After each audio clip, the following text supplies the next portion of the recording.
Alors, bonjour Guillermo, ça me fait vraiment plaisir de te voir puisqu'on se connaît depuis très longtemps et j'ai lu les premières éditions de tes livres et là maintenant tu as la chance en fait d'avoir publié 2 livres vraiment sur la vente. Alors je crois que tu en as un juste dans ta main.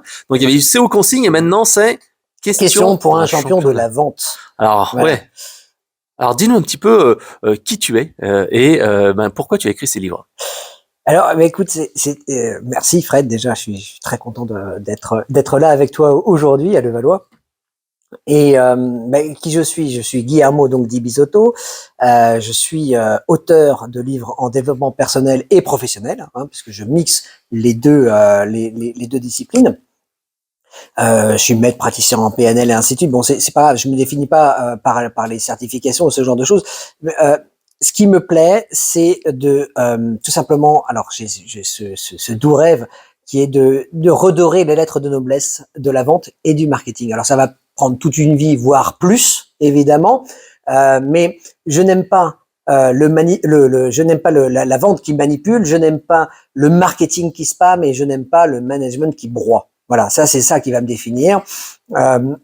Et plutôt que d'aller dans la rue avec une pancarte, je me suis dit que j'allais prendre ma plume et que j'allais écrire la manière dont je considérais donc le marketing et la vente éthique.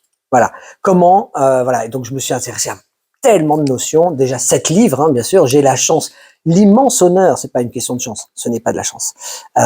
J'ai l'immense honneur d'avoir rencontré Erol, donc l'éditeur Erol, qui m'a fait confiance sur 2 livres cette année. C'est une même, voilà, c'est pas un, c'est 2. C'est où consigne qui est sorti le 4 mai dernier et question pour un champion de la vente. Voilà, vous pouvez retrouver évidemment dans toutes les Fnac, aussi bien en France, Belgique, Suisse, Canada aussi.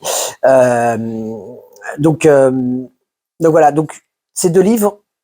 Voilà, c'est une opportunité exceptionnelle de poser véritablement une réflexion qui a pris 14 ans à mûrir. Voilà, donc c'est pas juste un livre sur la vente qui fait que voilà, quand j'ai eu cet exemple, alors je vais vous dire qu'il faut le faire. C'est pas des projections, c'est pas des généralisations, c'est vraiment basé sur les modèles de succès et voilà. Enfin voilà, donc c'est vraiment 14 ans de réflexion en tout cas. Voilà. Alors justement, c'est quoi ce concept dans le livre? Parce que tu disais que tu étais là pour aider les dirigeants commerciaux, les dirigeants d'entreprise, les freelances à vendre mieux et plus, et surtout en fait que ça prenne moins de temps, en tout cas arriver à faire en sorte que on puisse comme ça monter en puissance sans y passer beaucoup plus de temps. Alors dis-nous un petit peu, c'est quoi ton concept? Alors, je suis pas là pour aider. Déjà, premièrement, c'est faux. Je ne suis pas là pour aider les gens à mieux vendre et à vendre plus. Par contre, ce livre, oui. D'accord. C'est très important parce que le développement commercial, ça nécessite un véritable engagement de soi-même envers soi, je précise. Et si on n'a pas cet engagement, eh bien, ça va pas. C'est pas des recettes qui vont faire, qui font. Il n'y a pas de baguette magique. Si tu veux. Par contre, il y a pas mal de choses en développement commercial. Et le développement commercial, ce n'est pas juste du démarchage commercial et de l'entretien de vente. Avant tout ça, il y a tout ce qui est marketing, parce que tu peux avoir le meilleur pitch du monde. Si tu t'adresses à la mauvaise cible, ça marche pas. Et si ton offre elle est aux fraises, ça marche pas non plus. Donc c'est important de regarder. Il y a cette notion. Donc je me suis inspiré de notamment Yann Leonardi que j'adore sur YouTube. Il parle de product market fit, il parle de founder market fit. C'est la bonne offre adressée à la bonne cible avec le bon message. Voilà. Donc il y a tout cet aspect marketing. Comment fixer son prix, comment augmenter la valeur perçue de son offre, comment donner envie d'acheter. Donc là c'est toutes mes recherches. C'est l'aspect donc de la valeur perçue, qui dans toute interaction, puisque je dis que toute interaction est basée sur 3 axes: la valeur perçue, donc forcément l'adéquation valeur perçue valeur réelle, pour que le client revienne. Évidemment, il faut toujours en donner plus que ce que la personne en attend, tu connais le truc. La montée de température dans l'interaction, comment je me démerde pour donner envie de plus étape par étape sans prendre l'autre pour un imbécile, ou sans essayer de mettre derrière, machin, etc. Enfin, on sait pas trop, etc. Je ne promeux pas l'idée, on en reviendra peut-être un peu plus tard, parce que je prends tellement la tête à tout le monde avec cette histoire de cadre, que je ne promeux pas l'idée de prendre les gens pour des imbéciles, genre je propose une interview pour déclencher un semi-entretien de vente, mais en fait je fais pas l'interview, je prends des... Non, le cadre commercial est important, et c'est là justement le troisième axe qui va définir une relation saine. Et tu peux retrouver ça dans la vente, dans le marketing, tu peux retrouver ça en séduction et avec tes collègues. Si le cadre est posé, il sécurise la relation. On en reviendra peut-être tout à l'heure. En tout cas, le concept, eh bien, c'est sécuriser la relation qu'il y a entre un directeur commercial. Alors, sécuriser la relation du point de vue émotionnel. Sécuriser, c'est une interface entre le directeur commercial et les commerciaux. Voilà. L'idée, c'est tu es entrepreneur, tu veux te développer, tu passes de 0 commerciaux avec toi à 2-3. Comment tu te fais? T'as tout. T'as tout à l'intérieur. T'as le marketing, tu as la préparation mentale, comment je me sens légitime, comment je définis des objectifs, comment je prends mon pied dans ce que je fais. Tu as toute la planification stratégique, comment je m'organise pour tout simplement démarcher correctement. Qui je vais voir, l'avatar, ça c'est le marketing. Il y a évidemment l'entretien de vente, donc j'ai mis tout un process, évidemment. Il y a donc démarchage, entretien de vente, et puis il y a évidemment management commercial, avec l'aspect comment accompagner un commercial sur le terrain. Non, on ne fait pas à la place du commercial. Par contre, il y a des moyens de le faire monter en compétences, de le faire prendre en responsabilité petit à petit par rapport à tout ce que tu lui enseignes, tout ce que tu transmets. Il n'est pas toi, elle n'est pas toi. Donc du coup, comment tu te débrouilles pour justement avoir un management en instaurant un cadre de relation managériale sain. Et donc à partir de ce moment-là, si tu as ce cadre de relation, de cadre de relation managériale, commerciale ou qu'importe, même dans ton couple, même avec tes amis, si tu as ce cadre de relation, eh bien les personnes sont sécurisées au niveau émotionnel. Et donc tu ne rentres pas dans ces jeux psychologiques à la con qui font que ça pourrit une relation à très court terme, et voilà, et ça fait louper un nombre de ventes complètement hallucinant sur la relation commerciale, en effet. Alors justement, comment on fait pour monter en puissance si c'est par exemple de 0 à 2 commerciaux? Quelles sont les erreurs que tu vois justement dans ton livre? Qu'est-ce que tu donnes comme 2-3 idées pour justement aider quelqu'un qui part de rien et qui va monter sa première équipe commerciale? Parce que c'est pas si simple. Alors, écoute, tout est relatif. Si tu achètes ce livre, ça sera beaucoup. Enfin, je vais te le donner quand même pour toi. Mais ce que je veux dire, c'est que justement, c'est ma mission chez Task Force. Donc là, j'ai pris depuis 3-4 mois à peu près, je sais plus très bien, juillet, la direction commerciale d'une société qui représente une communauté d'ingénieurs, de 1800 ingénieurs.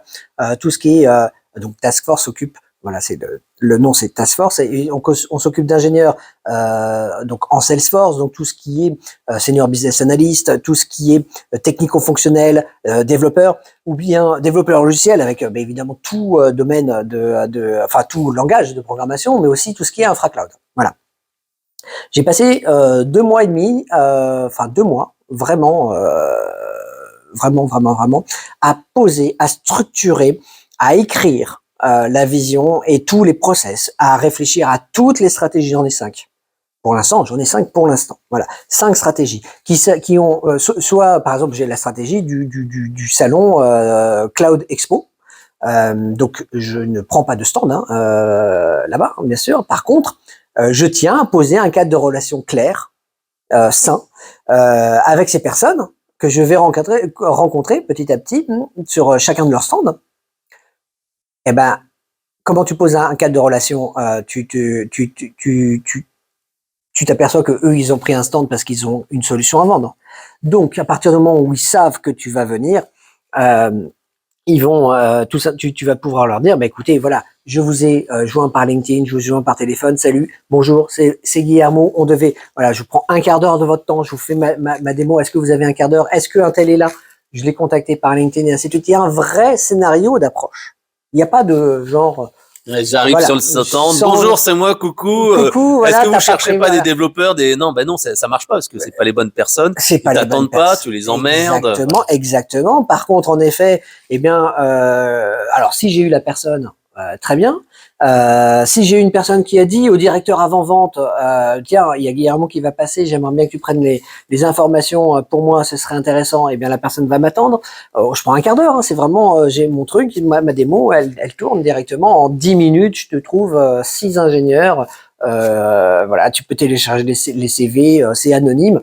Voilà, et puis si ça t'intéresse, on contractualise après. Tu vois, on est vraiment payé au résultat. C'est vraiment l'offre déjà, et elle est super bien. Alors tu me demandais, donc voilà, tu me demandais quels sont les quelques conseils pour tout simplement Passer de 0 de zéro, à voilà. 2. Ben déjà tu regardes ton offre.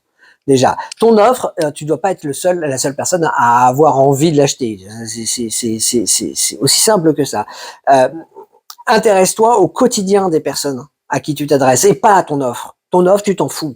Ton offre, personne ne l'attend. Je pense sincèrement que les personnes n'ont pas de besoin. Le besoin, il a été comblé depuis mais tellement longtemps. Ils t'ont pas attendu. Par contre, aujourd'hui, peut-être que le besoin, aujourd'hui, il est peut-être pas aussi bien comblé qu'il le pensait, qu'il pensait qu'il allait l'être au fur et à mesure, ou en tout cas au moment où ils ont signé le contrat précédent. D'accord. Donc c'est d'où cette notion de frustration. D'accord. Tu dois donc tout simplement sécuriser la relation, et donc c'est pour ça que tu peux pas y aller un peu à la vendeur de tapis. Tu dois poser un cadre de relation commerciale. Tu dois être en mesure de rassurer par ton grand professionnalisme le fait que tu incarnes le fait que on va pouvoir enfin passer à autre chose. On a ce problème, on va, voilà, je vais recevoir Guillermo, je vais recevoir Anna, Sonia, qu'importe, et on va pouvoir enfin avancer sur nos projets. Voilà. Donc comment avancer, comment passer de 0 à 2, 3 commerciaux? Déjà tout écrire. Tout écrire, je pense sincèrement que c'est important d'écrire sa vision, sa philosophie, ses stratégies, voir quels sont les clients idéaux, les avatars. Imaginer tous les scénarios possibles en fonction évidemment des stratégies. Tu vois, j'ai réfléchi à plusieurs stratégies. Il y a une stratégie qui s'appelle une stratégie projet, où justement on arrive et on suggère un projet à développer parce que en effet ça peut être intéressant. Vous avez sur le RGPD par exemple, vous avez ci, vous avez ça, vous n'avez pas pensé à ça, vous avez pensé à ça? Ah non, écoutez, en même temps ça se réfléchit en mode projet. J'ai les personnes pour développer votre projet. Si ça vous intéresse, on va amorcer tout ce projet, cet avant-projet, et on va sélectionner les personnes les plus à même de pouvoir le mener à terme, ce projet. Et ça, c'est important, parce que finalement, les projets, ils se complexifient ou ils vont dans tous les sens, parce que l'équipe projet n'est pas pensée en amont. Enfin, rarement en tout cas. Donc, comment tu passes de 0 à 2, 3 commerciaux? Déjà, tu structures, tu poses un cadre à toutes tes stratégies. Tu poses, voilà, il faut que ce soit réplicable. Il faut que tu puisses être en mesure de dire, ok, très bien. Voilà, tiens, je te recrute toi à tel tarif, soit salarié, soit en apport d'affaires, soit quel que soit le cadre juridique qui est associé. Et derrière, écoute, c'est très simple. Voilà, moi, j'ai besoin qu'on soit d'accord sur cette philosophie de vente. J'ai écrit ce que j'en pense. Voilà. Est-ce que voilà, toi tu peux te charger de cette stratégie? Tiens, moi je te vois bien sur cette stratégie et cette stratégie. Toi, t'as l'autre, je te vois bien sur cette stratégie et cette stratégie. On va les développer ensemble. Chacun. Donc on prend un rendez-vous à distance, hein, bien sûr, en distanciel. J'ai une commerciale à Strasbourg, j'en ai une à Paris, j'en ai une en Tunisie pour tout te dire. Donc voilà, j'ai envie de développer ça avec vous. Est-ce que ça vous chauffe déjà? Ok. Donc on attend ça comme on va dire comme résultat. Voilà, on va voir. Voilà, le but du jeu, c'est que les personnes qui travaillent avec toi se sentent en sécurité émotionnellement parlant et voient du résultat évidemment à ton action commerciale. Voilà. Mais une fois que tu as tout écrit, même une fois que tu as déjà commencé à vendre, moi j'arrive dans une boîte. Franchement, c'est absolument incroyable. Fabrice Hutsebo, qui est un ami depuis 30 ans, me dit on va commencer à développer commercialement à partir de septembre 2023. son produit, son offre est tellement énorme, mais j'ai vraiment une stratégie océan bleu dans tous les sens, hein, sur le recrutement IT, qu'il a déjà une centaine de clients, il n'a pas commencé à vendre. Ouais, donc ça veut dire que c'est vraiment quelque chose qui va être facile. Mais justement, comment donne-t-on envie d'acheter quand on n'a pas un produit qui est révolutionnaire? Comment on fait ça en fait? Tu disais l'altitude du oui, l'état d'esprit de la vente, les points d'attention. Dis-moi un petit peu comment on donne vraiment envie à un client d'acheter un produit. Ben, on s'intéresse à lui. Enfin, c'est une porte ouverte que je défonce complètement, mais on s'intéresse à lui. On fait comment? On s'intéresse à son quotidien. Ton offre, il en a rien à faire, véritablement. Donc, si tu es là pour le spammer, que tu utilises Wallaxy ou que tu utilises n'importe quel outil d'automatisation, il y en a plein, hein, mais pour dire, hey, j'ai un rétroviseur qui permet de te coiffer en conduisant. Ok, tu t'adresses à qui là? À qui tu t'adresses?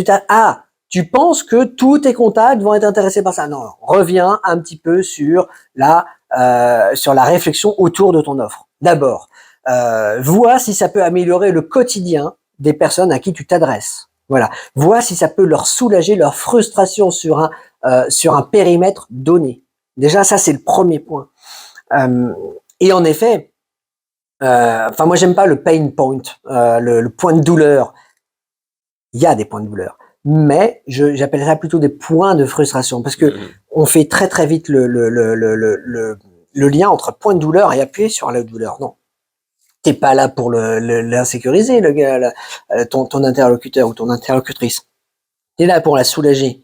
Donc comment on fait pour quand on a une offre pas géniale, ben, soit tu regardes ton offre, tu regardes si tu as ton product market fit. On a beaucoup, Yann Leonardi rappelle qu'on est nombreux à penser qu'on est en post product market fit, donc on a la bonne offre adressée à la bonne cible avec le bon message à lui adresser, mais en fait on est parfois et bien souvent en pré-product market fit. Ça veut dire quoi? Ça veut dire que de temps en temps tu pitches, mais tu pitches n'importe quoi. Enfin, je veux dire, ça n'a aucun sens que tu pitches. T'as raison trop tôt, en fait. Le produit est pas tout à fait mature, l'argumentaire est pas. J'avais mais même, tu pitches des pizzas, tu pitches des pizzas au bœuf à une communauté de véganes. Oui, mais je te donnerai un exemple simple. J'avais un de mes amis, Olivier Toledano, qui avait lancé plusieurs logiciels pour les commerciaux B2B. Et il a lancé une solution qui s'appelle EverReady, qui permet d'aller récupérer tes contacts depuis ton téléphone, et les mettre dans Salesforce, etc. Il avait en même temps fait une notation de rendez-vous, post-rendez-vous, etc. Et en fait, il y avait trop de choses. Et il s'est dit, non, mais il faut que je me concentre sur une feature, ce qui est, je repompe tes contacts et tout de suite, tu récupères ça avec un préadapté. Et là, ça a décollé. Mais avant, il y avait trop de choses, c'était trop compliqué et ça devenait un vrai projet. Mais bien sûr, mais à partir du moment où il faut avoir une personne en interne pour comprendre ton offre, ça ne peut pas aller. Bien sûr, et c'est important. Moi, j'aime bien ce concept du hérisson de Jim Collins. Jim Collins, deux livres absolument à lire, messieurs, dames, mesdemoiselles, messieurs, dames. Véritablement, c'est bâti pour durer. Alors, il est plus édité. Si vous le trouvez à moins de 100 balles, prenez-le. Bâti pour durer. Et la suite, ou d'ailleurs, il le dit lui-même, il ne sait pas trop si c'est la suite ou la préquelle. Voilà. C'est de la performance à l'excellence. Et dans le livre de la performance à l'excellence, Jim Collins parle du concept du hérisson. C'est un produit simple déjà. Par rapport au modèle du renard qui est on va dire la dynamique de la médiocrité finalement. Et quelque part, si tu te demandes, il vaut mieux se demander quel est le moteur économique, donc ça c'est le modèle du hérisson, plutôt que de te demander où est-ce que tu vas trouver l'argent pour faire fonctionner ton offre. Tu vois, donc presque à la limite une levée de fonds. Ça devrait être juste quelque chose qui dans l'esprit des gens, parce que c'est normalement ça dans l'esprit des VC, venture capital, des fonds d'investissement. C'est on injecte de l'argent parce qu'il y a à la clé une rentabilité et de préférence, si possible, même une hyper rentabilité. c'est pas pour te donner l'opportunité de cramer tout ton pognon. Ou en tout cas, le pognon du fonds d'investissement. Ils sont pas OK en général avec ça. D'accord? Donc, si tu te demandes où est-ce que je vais trouver l'argent pour me développer, c'est une question, tu fais erreur. C'est sûr. C'est la mauvaise question. Il faut déjà avoir un produit de market fit, comme tu dis, un produit qui est adapté au client, qui a une certaine demande et vérifier en amont. Il y a la méthode sprint, hein, il y a énormément de choses et d'entretien qualitatif. Donc déjà, c'est toujours plus compliqué, comme tu as dit, de vendre une offre sur lesquelles les clients sont pas encore prêts à acheter, quoi. Il faut vraiment valider ça en amont. Aujourd'hui, tu sors une application qui grille tous les anti-bloqueurs de pub de YouTube. Mais c'est jackpot. Enfin, je veux dire, là, les AdBlock, là, en ce moment, ils sont en train de réfléchir. Ils sont déjà dessus, désolé. Mais c'est un peu l'idée. Qu'est-ce qui fait chier les gens aujourd'hui? Ouais. C'est très important. Et là, tu peux te dire, OK, ah, mais si je fais ça comme ça, ça peut être intéressant. Si je leur propose ça comme ça, et là, ils vont faire le chemin que tu leur proposes. Sinon, ton offre, elle tient pas la route. Alors justement, dans le livre, tu expliques aussi que on peut aller chercher des ventes que l'on ne pensait pas pouvoir signer auparavant. Et parfois, il faut prendre de la hauteur sur la vente en fonction de la personne, des cibles. Alors, explique-nous un petit peu quelle est ta philosophie là-dessus. Ben, c'est très simple. Donc, je rappelle, question pour un champion de la vente, je l'ai pensé comme une véritable interface entre directeurs commerciaux et commerciaux ou commerciaux. Voilà, ça c'est très important. Je prends l'exemple d'une personne qui a placé 4 devis et il dit oui, je sais pas si celui-là va passer, je sais pas si voilà, mais non, il y a le concurrent, il y a un concurrent c'est pas le moment, tu sais, il y a un petit problème technique sur la solution ou oh attends, ils sont en train de digérer, machin. Voilà. Et en fait, moi ce qui m'intéresse c'est de prendre du recul par rapport à l'activité du commercial en fait. Parce ce qui m'intéresse c'est pas les 4 qu'il a passé, c'est les 15 qu'il n'a pas placés. Alors on va dire attends, on n'a pas non plus, on peut pas travailler 35 heures par jour ou ce genre de choses. J'entends, c'est pas le sujet. Le sujet, c'est de savoir quels sont les clients déjà, ou c'est mieux si tu as des clients, mais en tout cas les prospects avec qui il va être le moins coûteux en temps. C'est la question d'opportunité, d'initier un processus commercial. Et pour ça, tu dois instaurer un cadre de relation commerciale. Tu ne peux pas, genre, proposer une interview pour finalement avoir un entretien de vente en espérant dire, oh, je peux te dire, donc, ça te prendra 15 minutes de plus à la fin de l'interview, tu vois, les biais cognitifs, ils sont comme ça, donc la personne, tu peux pas faire ça. Tu peux faire ça, tu perds tellement d'énergie à faire ça, c'est infernal. Par contre, tu peux voir quelles sont les opportunités qui te permettent d'initier des cadres de relations commerciales, évidemment. Ce qui m'intéresse, c'est pas les 4 que tu as placés, c'est les 15 que tu n'as pas placés. Comment on arrive à les avoir? Voilà. Et donc, je crois qu'à un moment, tu vas me poser la question de quels sont les outils que j'aime utiliser. Alors moi, j'adore. J'ai pas le temps de l'utiliser parce que du coup, on est en train de créer mon CRM, le CRM de mes rêves, évidemment. Mais jusqu'à maintenant, j'ai utilisé Corinbus. Corinbus, qui est franchement, ce logiciel, il me parlait à moi en fait. Enfin, il parle, j'espère, à plein d'autres personnes. Je sais qu'il parle à plein d'autres personnes parce que il est simple, efficace. Il n'y a pas de fioriture. Il n'y a pas de, c'est pas Salesforce. Ouais, Salesforce, il faut pas avoir 10 ingénieurs. Oui, surtout Salesforce, en fait, c'est une boîte à outils qui est faite pour faire ce qu'on veut avec. C'est pas un outil qui est fait pour les commerciaux et leur faire gagner du temps au quotidien. Voilà. Et moi, Corinbus, j'avais trouvé ce dont je rêvais. Voilà. Enfin, tout. Parce que dans ma tête, je suis déjà câblé sur le développement commercial et une réflexion de 14 ans derrière, évidemment même. Et attends, et encore, je vends depuis que je suis en 6e. Voilà.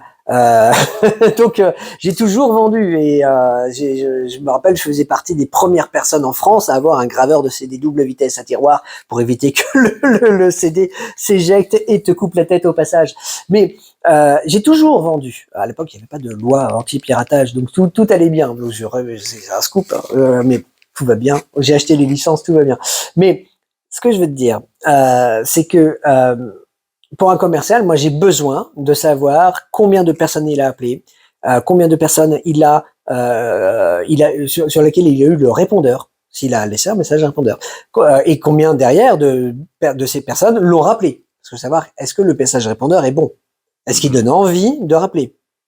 Comment on peut faire en sorte d'optimiser ce petit point de pas Ouais, grand-chose. parfois, c'est un des rares points de contact en fait que tu as avec le prospect. Exactement. Si tu as, pour l'instant, il t'aura eu ton message, et si ton message ne donne pas envie, il se dit oh, putain, c'est quelqu'un encore qui va essayer de me vendre un truc. C'est ça. Ça m'intéresse pas. Mais qui sache que je vais lui vendre un truc, mais qui sache à ce moment-là que ah ouais, mais c'est pas con son histoire en fait.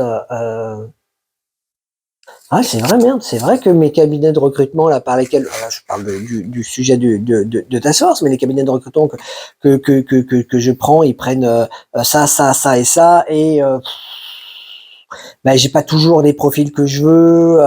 Voilà, alors, nous, on aime bien travailler avec une autre stratégie, avec les cabinets RH, avec les ESN, donc enseignement SS2I, pour leur permettre d'augmenter, évidemment, en profil qualifié. Tu vois, parce que du coup, après, quand on contractualise, voilà, si on contractualise, on voit un moment. Mais d'abord, leur fournir, les aider, les soutenir, tu vois, c'est un peu une solution pour les, pour les rassembler tous quelque part. Tellement il y a de concurrents dans ce milieu du recrutement. On est là pour les soutenir, tous les cabinets RH et les ESN. Mais les personnes, il peut nous arriver de rencontrer des clients finaux ou des ESN qui passent par des cabinets RH. Et quel est son quotidien? Quelle est sa configuration? Tu vois, donc si on arrive avec une offre qui dit, bah, écoute, on vous simplifie la chose, tout ça, là, ça vous prenait 6 heures par jour, 4 heures par jour. Nous, avec nous, ça va durer 15 minutes parce que toute cette partie-là, on l'a déjà faite. Voilà. Donc, si tu arrives à tout simplement à améliorer le quotidien des personnes à qui tu t'adresses, alors c'est déjà mieux parti que si tu as une Ouais, il faut être convaincu d'aider les gens. Mais justement, il y a une question dans ton livre qui est la question numéro 12, c'est comment éviter de déranger? Ça, c'est souvent, en fait, pour les commerciaux débutants, un commercial chevronné, et tu nous expliqueras comment il fait, mais comment éviter justement de déranger lorsqu'on appelle au téléphone? Tu l'as dit tout à l'heure, le meilleur des outils, c'est le téléphone. À un moment donné, il faut avoir l'attention de la personne avant de faire un Teams où la personne, elle fait autre chose, il y a des messages, tout ça. C'est vrai que le téléphone, c'est là où on a 100% d'attention de la personne parce qu'il n'y a pas d'image, il y a juste le son.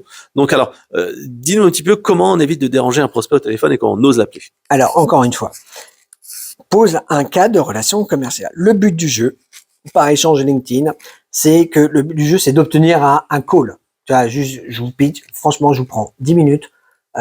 Éventuellement, si ça vous intéresse après, on fait une visio, partage d'écran ou ce genre de choses. Très bien. Mais en effet, c'est pas mais en effet, et en effet, le démarchage commercial passe par souvent un démarchage téléphonique. Donc, en effet, maîtriser son offre, son pitch, et son pitch adapté à la personne à qui tu t'adresses. Sinon, il y a un problème. Bon, une fois que c'est ça, eh bien, pars du principe que tu vas la déranger. Parce que comme ça, t'arrêtes de perdre du temps sur est-ce que je vous dérange pas trop? Bah oui, tu me déranges. Est-ce que la personne va te dire bah oui, tu me déranges? Rarement. Éventuellement, de temps en temps, quand tu le connais bien, il va dire bah écoutez, je suis en train de manger, je suis en train de faire ma TVA, j'ai pas le temps. Ouais, j'ai une réunion dans 5 minutes. J'ai une réunion dans 5 minutes, rappelez-moi. De temps en temps, tu vas voir ça très rarement, mais la plupart du temps, tu le déranges et il dit non, vous me dérangez pas. En fait, je ne vous dérange pas, j'en parle là-dedans, tu parles par le prisme du dérangement. Et après, il y a le ne pas. Voilà. Et donc, tu orientes complètement la réponse. Soit elle est forcée, c'est pas très cool, soit la personne va dire, écoutez, si, là, je suis pas disponible, voilà. Je sais pas si t'imagines, Fred, les personnes qui m'appellent, bah, quand je les ai au début, je pose une règle, je pose un cadre à la relation. Écoute, quand tu m'appelles, si je décroche, tu me déranges pas. OK? Si tu me déranges, je raccroche. Et je te rappelle après. Tu me laisses un message, par contre, pour que je sache pourquoi je t'appelle. Et si c'est urgent, tu m'envoies un SMS en plus. Voilà. C'est juste que, pour toutes les personnes qui sont en relation avec moi, je pose ce cadre parce que bah, ça simplifie les choses. Bah, oui. C'est vrai que moi, tu vois, par exemple, j'étais avec nos commerciaux vendredi, on avait la possibilité de signer un deal tout de suite là, et bah, la personne était là le matin, mais l'après-midi, je lui envoie un email, je lui envoie un tip, je lui laisse un message sur son téléphone. Rien, pas de nouvelles. Je dis, ah, attends, on peut signer 10 cas là, comme ça. Comment ça se fait? Et en fait, je ne m'étais pas rendu compte. Il m'a dit lundi, bah non, j'étais en congé l'après-midi, mais j'avais laissé mon ordinateur allumé, tout ça. Et donc, en fait, si on était dit, bah tiens, si je réponds pas, et ben à ce moment-là, c'est que je suis pas là et j'aurais dû vérifier qu'il était absent, etc. Oui, bien sûr. Et puis de l'autre côté, tu as le temps de te faire tous les films du monde. Ouais. Et ça n'a aucun sens. C'est vrai que la seule réalité qui existe, c'est celle que tu as dans ta tête. Donc, tu imagines, il y a 8 milliards d'individus, il y a 8 milliards de réalités. Mhm. Donc voilà, il n'y a pas une réalité qui va les les rassembler tous. Hein. Donc voilà. Mais donc, justement, quel est ton pitch au téléphone? Parce que toi, je sais que tu as lu pas mal de bouquins sur la vente, comme Ne coupez pas la poire en deux, etc. Et toi, tu préfères être direct au téléphone. C'est ce qu'on avait vu dans ton dernier, dans ton dernier entretien. Ben, direct, mais en m'inscrivant dans un cadre de relation clair. Mhm. C'est super important. J'insiste toujours sur ce cadre. Je prends la tête à tout le monde. Le cadre, comme dit Amandine Maillot, que je cite, hein, qui est psychologue clinicienne que je cite dans le livre, parce que c'est pas moi qui définis, qui ai donné cette définition. Après, t'en as d'autres, t'as Henri Saval et ainsi de suite. Mais le cadre, c'est au-delà des hommes avec un grand H et au-delà des institutions. C'est ce qui va sécuriser la relation entre deux individus, sécuriser au niveau émotionnel. Le cadre, ce n'est pas rigide, ce n'est pas un concept, ce n'est pas tangible en plus, et ce n'est pas rigide. C'est justement ce qui va permettre l'élaboration, la réflexion et l'élaboration. Tu peux renégocier un cadre. Par contre, il ne se transgresse pas.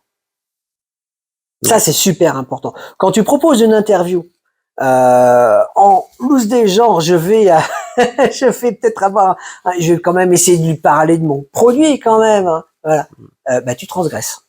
Ouais. Tu poses un cadre et en plus tu y vas pour le transgresser. Donc ça ne peut pas marcher. Tu peux pas gagner la confiance des personnes si tu transgresses les cadres et surtout ceux que tu poses.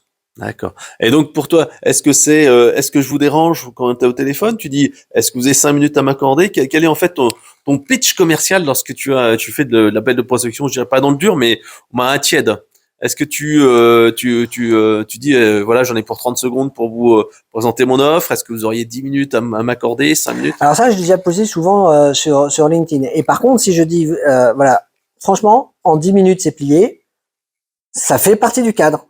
C'est le cadre temporel, hein, d'accord? Donc, je respecte ces 10 minutes. C'est super important. Si je dis 5, je respecte ces 5 minutes. C'est super important. La temporalité est un élément du cadre, d'accord? Parce que si tu dis je prends 5 minutes et que tu dépasses et que tu prends une demi-heure, au bout d'un moment, la personne ne se sent pas en sécurité avec toi. Elle va dire, ah putain, il va encore me faire le truc, encore, il fait chier. Voilà. Donc, le cadre temporel fait partie de la chose. Mais donc, du coup, c'est simple. Moi, ce qui m'intéresse véritablement, c'est de dire, écoutez, voilà, moi, ce que je vous propose, c'est ça, ok. Et on a déjà posé le cadre du fait que on allait discuter justement pour parler de ça. Ça fait partie du cadre de la relation commerciale. On dit pas, je voudrais prendre des nouvelles, ça va, machin, tout ça, etc. Comment vont vos ventes, machin. Non. On a posé les éléments du cadre, souvent par messagerie LinkedIn interposée. Voilà. Ah, ou par email, ou par email, ou voilà. Exactement. On a posé les éléments qui vont sécuriser la relation. Voilà. Et même, tu les rappelles en début d'entretien. Bon, donc, moi, j'ai besoin de 10 minutes. Est-ce que on est OK, vous les avez, c'est bon? Voilà.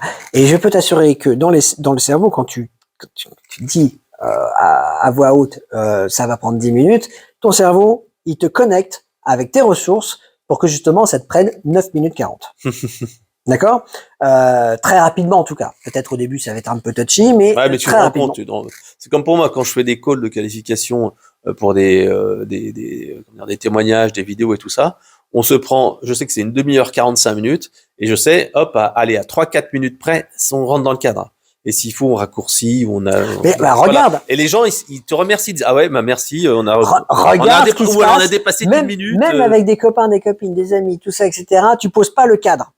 Tu poses pas le cadre au niveau temporel. Tu dis, ça me fait plaisir, ça fait longtemps que j'ai pas eu au téléphone, je vais l'appeler. Je vais répondre. Tu dis, Stéphane, Brigitte, voilà.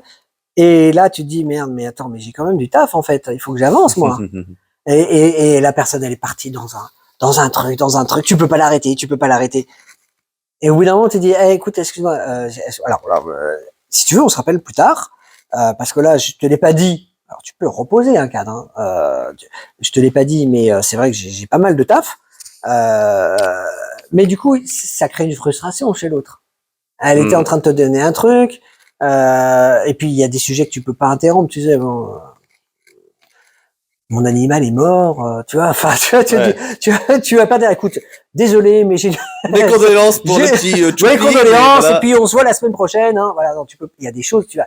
C'est pour ça que c'est bien de sécuriser au niveau temporel, au niveau du sujet. Alors, on dit bon, écoute, alors je te préviens, j'ai 20 minutes à t'accorder, pas plus. Je suis désolé, j'ai une tonne de taf, c'est un truc infernal.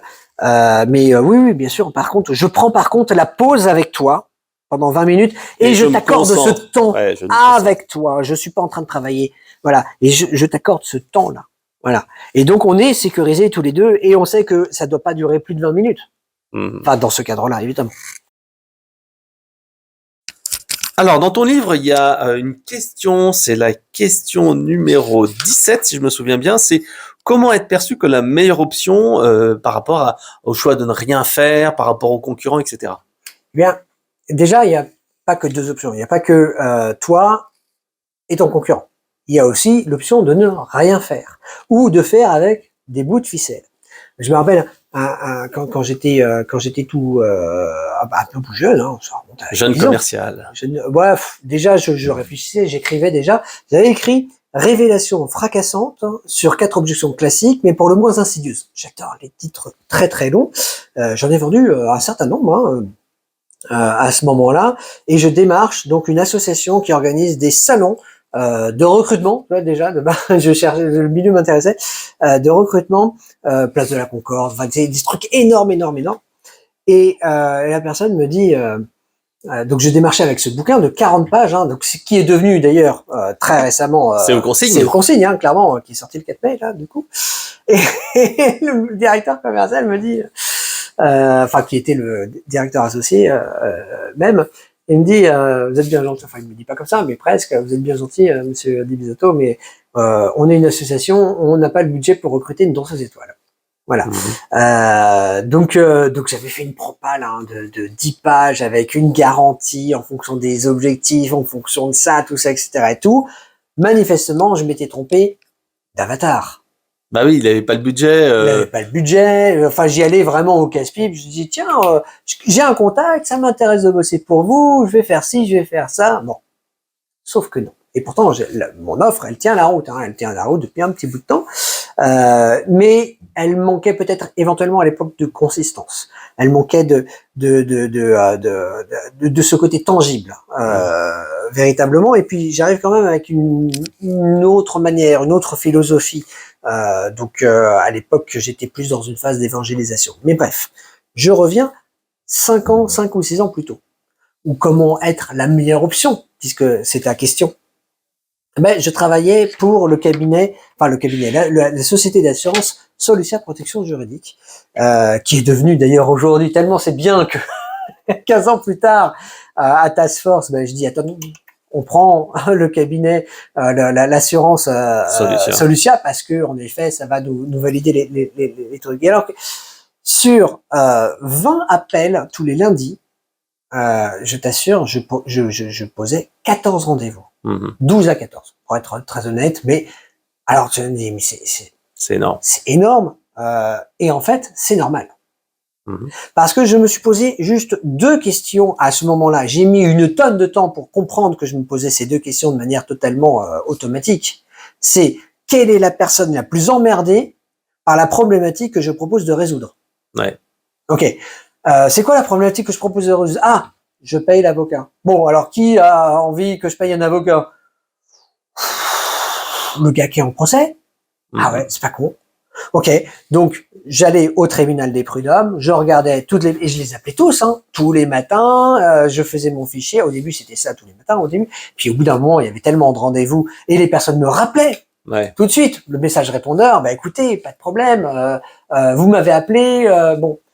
Et à chaque fois, systématiquement, il me disait, mais dites-moi, j'ai un ami qui a un prud'homme avec... Et là, je le regardais, je dis, écoutez, monsieur... X. Monsieur X, je pourrais pas évidemment régler les honoraires de Maître Hibou dans le litige qui vous oppose à Frédéric. Et la personne me regardait avec les grands yeux comme ça, elle me dit mais comment vous savez? Je lui dis mais parce que si on est là et que vous avez déjà signé le contrat, en l'occurrence, c'est qu'il y avait une forte chance, une forte prédisposition à ce que vous le signiez ce contrat. Je suis donc allé et c'est des informations ultra publiques, ultra accessibles par tous. D'accord, je suis allé tous les matins à 9h au tribunal des prud'hommes. J'ai pris, voilà. Et donc, bien évidemment, quand je vous ai proposé le rendez-vous, évidemment, j'allais pas vous agresser sur je vous appelle suite à votre prud'homme ou inventer un scénario tout chelou en disant je vous téléphone de la part du tribunal. Non, voilà, je fais ça. Voilà, c'est très simple. Donc je pitchais en disant je vous fournis toute l'information, tout domaine de droit, je vous rédige tous vos contrats, éventuellement je vérifie ce que vous avez déjà évidemment rédigé, et éventuellement si y a un litige, ben d'abord on négocie évidemment avec cette notion de il n'y a pas d'émotion, il n'y a pas de sentiment derrière, c'est vraiment des juristes qui vont s'occuper de ça, et puis derrière évidemment, s'il y a un vrai problème, eh bien, et que ça va au tribunal, eh bien, on vous paye les honoraires de votre avocat, soit le vôtre, soit le nôtre. Voilà. Et on en a plein à l'époque. Voilà, il passait par un grand cabinet. Il y avait des avocats dans toute la France. Voilà.